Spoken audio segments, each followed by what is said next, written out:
Well, ahoy hoy, fellow traveller. You may have heard that the US is experiencing, or experienced, I don't know when you're watching this, its biggest outbreak to date of cyclosporiasis, a disease caused by Cyclospora, a parasite that is transmitted by food or water contaminated with human shit. And only human shit. Dog shit just will not do. But besides the guffaws to be had at explosive diarrhea, 2 people died. Alright, so, check yourself with that. Although poop is funny, I do admit it. What has interested me is the blame game conducted by parts of the media and some people online. So, that's what this video is about. Ooh, who was to blame? Was it everyone? Was it no one? Watch to the end to find out. Or skip to the end, I suppose. Or read the transcript. Or just guess.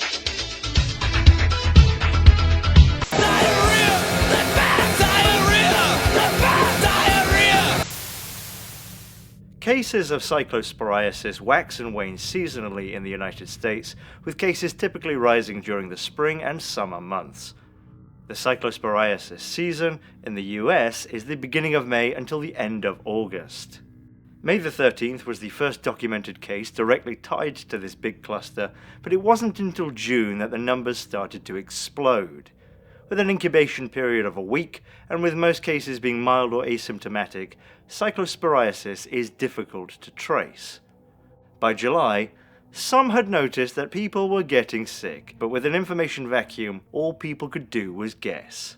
While the FDA and the CDC are reportedly involved, it is mostly state health departments which have their people on the scene, conducting the bulk of the investigating, trying to figure out where this is all coming from. It later emerged that on the 2nd of July, the Michigan Department of Health and Human Services held a call with Yum! Brand Inc. to discuss Cyclospora. On the 4th, Michigan advised businesses and commercial kitchens that handle raw produce to take extra precautions with lettuce. Then, esoteric fast food chain Taco Bell decided to shun subtlety while still being indirect by having some stores put up signs around the 7th when this photo was taken, where a single piece of paper erroneously declares Taco Bell can't sell certain items due to a nationwide recall. There was no such recall. How odd. But without a more definite "yes it was us" statement from Taco Bell, no one was really sure if the outbreak was confined to just Taco Bell, or lettuce everywhere, or whatever.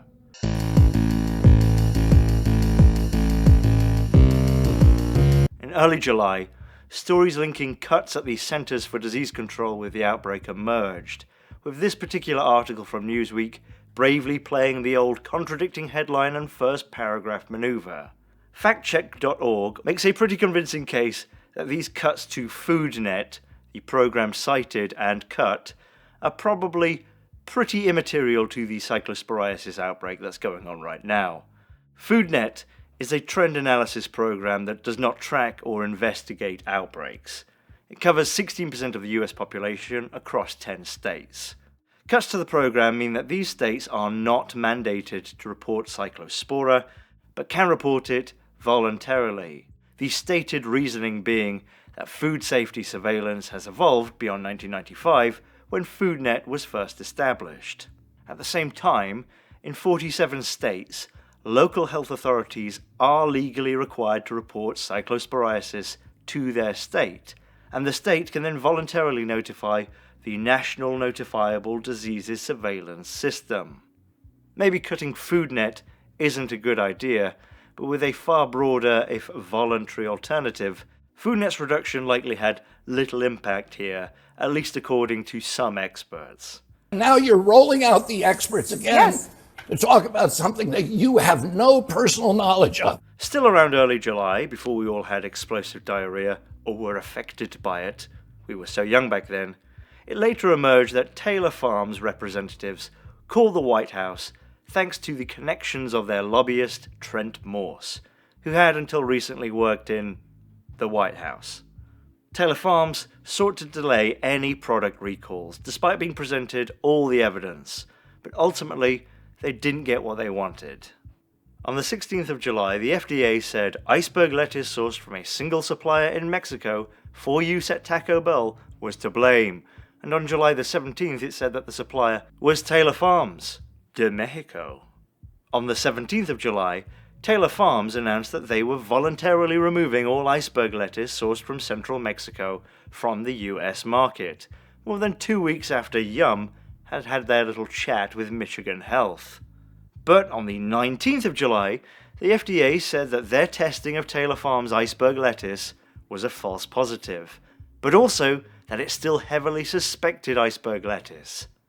The FDA have since clarified, sort of, that yes, it's Taylor Farms iceberg lettuce that caused this, but the headlines about capitulation and the speculation about corruption had already taken the narrative reins. Did Taylor Farms' campaign contributions have anything to do with this? Did the admin collude with Taylor Farms to frame Taco Bell for reasons too complex and myriad for your malformed consciousness to understand? Have you ever met anyone who works for the FDA? Are we sure they're not just simple marionettes clad with clay and operated by the food lobby, and that they only look real from far away? The FDA, with its broad task of overseeing some pertinent categories of food safety, is probably a little bit more to blame than the CDC. Maybe. Sweeping cuts in the shape of a 200-pound mass of low self-esteem at the start of Trump's second term saw the FDA lose 3,500 people, about 20% of its workforce, over just 2 months. It's hard to quantify how damaging these cuts were, but as the FDA were rehiring people they had cut days earlier, and as only 15 months later the FDA sought to hire 2,200 people to fill the gaps that had developed somehow, it doesn't seem like those cuts have done much good. Food safety inspectors were not directly targeted, but some accepted early retirement, and there were cuts to foreign inspection support staff. There were 1,751 foreign food inspections in 2019, and in 2025 there were only 1,122. Did this contribute?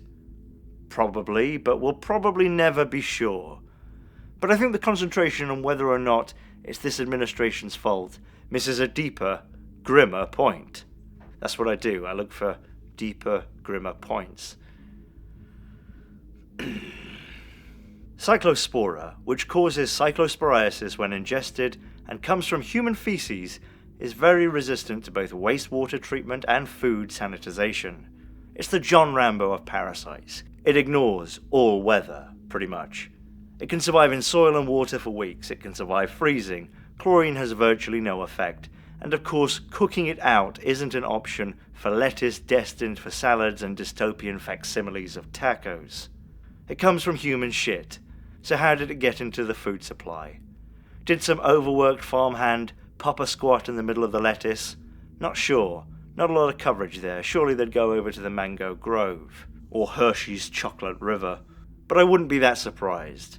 Maybe it was nothing like that. Maybe someone just tracked it in from somewhere else.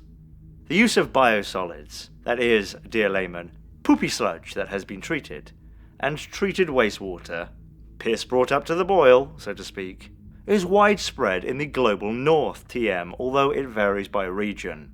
Biosolids are generally used because they're cheaper than other fertilizers. Europe as a whole recycles about 50% of their sludge as fertilizer, but that still only accounts for 2 or 3% of farmland. Some countries, like Holland and Switzerland, ban the practice altogether out of concern not that gross, human shit on my field, but that microplastics in human shit and forever chemicals might forever taint the soil. Holy mother of God, that last sentence right there. Things are looking grim, huh? Found it. In Mexico, where the tainted lettuce was picked, biosolids use is very limited, being used on far less than even 1% of farmed land. 10 to 15% of farmland uses treated wastewater for irrigation there. In the United States, up to 20% of farmland is permitted to receive Class B solids, sludge that has been treated, but not as well treated as Class A, which is treated well enough to apply to golf courses, according to the EPA. In practice, less than 1% of farmland in the US use biosolids too, and generally they're not used by the industry on ready-to-eat crops like lettuce for reasons such as Cyclospora. But cross-contamination does occur and is the direct cause of numerous large outbreaks of foodborne illnesses across the US in recent years. The 2020 Santa Maria Valley romaine outbreak of E. coli had several contributing factors, one of which was, probably, cattle feces that was found to have the same strain of E. coli found upslope from a produce farm. The year before, the same strain of E. coli caused almost 200 reported illnesses, with the FDA considering cross-contamination of leafy greens from nearby cattle most likely. And the year before that, 2018, saw another E. coli outbreak, this time likely caused by leafy greens contaminated with water from an irrigation canal polluted with runoff, cattle shit, dust blown up from miles away containing all that lovely byproduct from industrial agriculture. Then there was the 2013 outbreak of cyclosporiasis, which came from Taylor Farms in Mexico. And although the FDA inspected multiple sites there, they could not find a specific vector. But we do know how contamination at this level generally occurs. Massive feedlots by crops are always at risk of heavy winds or rain moving dirty water or soil where it isn't intended to go. Flooding can contaminate whole areas for extended periods of time, and in giant facilities producing 2 million bags of shredded lettuce per day, each bag might contain tiny bits of hundreds of individual heads of lettuce. You get a tiny little bit of shit on one lettuce, you fucked up a lot of people's day.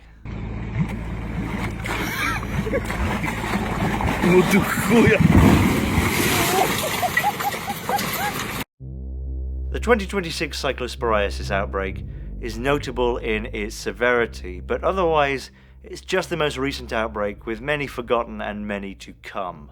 Generally, he says, yet again, the dirtiest part of society's food infrastructure is meat. Millions of immunocompromised animals all jammed together are a recipe for zoonotic spillover. But many industrial produce fields are close, even adjacent, to concentrated animal feeding operations for reasons of logistics and economy. Many companies at least make a big deal of food safety.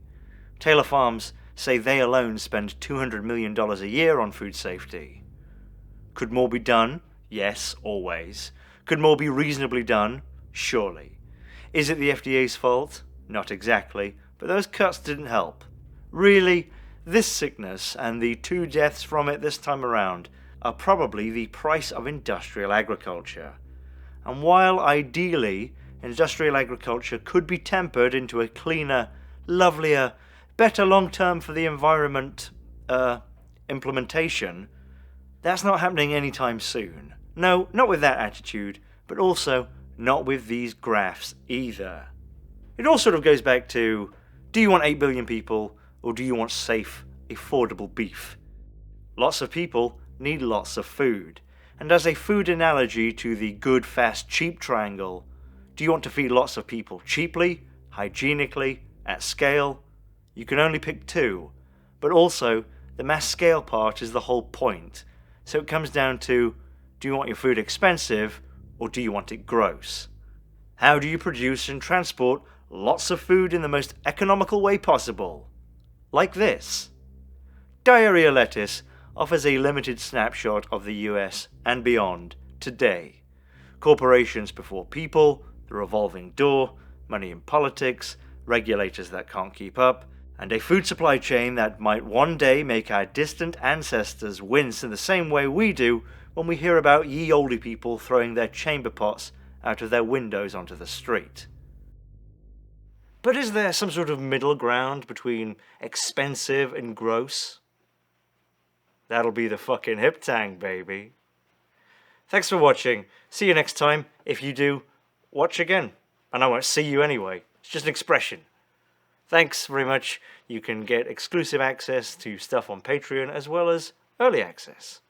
EA and EA, but not EA. And I appreciate it greatly. Bye-bye.